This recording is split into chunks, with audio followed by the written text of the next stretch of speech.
Appropinquo Fallcatti. Appropinquo Fallcatti spoke Egalese, an orthocalian, and he was classified as an elderly male man with a body temperature of 109 degrees centigrade, the average temperature of sedentary passerines.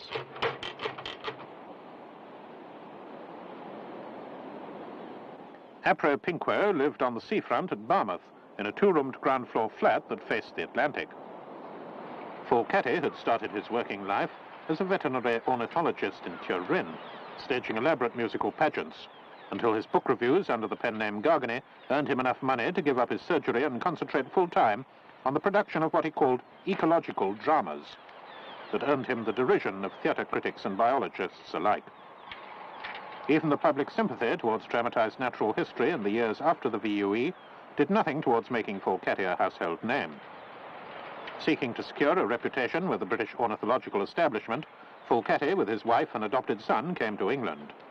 To attract attention, he wrote a biographical series on celebrated ornithologists and began to canvass for commercial sponsorship.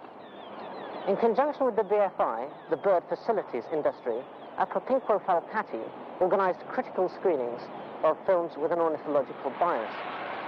To ingratiate himself with Tulsa, he anticipated showing a little-known film called A Walk Through H, or The Reincarnation of an Ornithologist. This film had been used by Van Hoyten to reinforce the view that Tulsa was incapable of distinguishing good jokes from bad, and was described by Gang Lion as a piece of cinematic guano. However, nobody could find a copy of the film to check on Van Hoyten's sense of humour or on Gang Lion's ability to tell film from bird shit. It was consequently believed that the film no longer existed, or indeed had ever existed, but was a hoax set up by Fallcatti to dupe a public ever eager to identify with any ornithological red herring.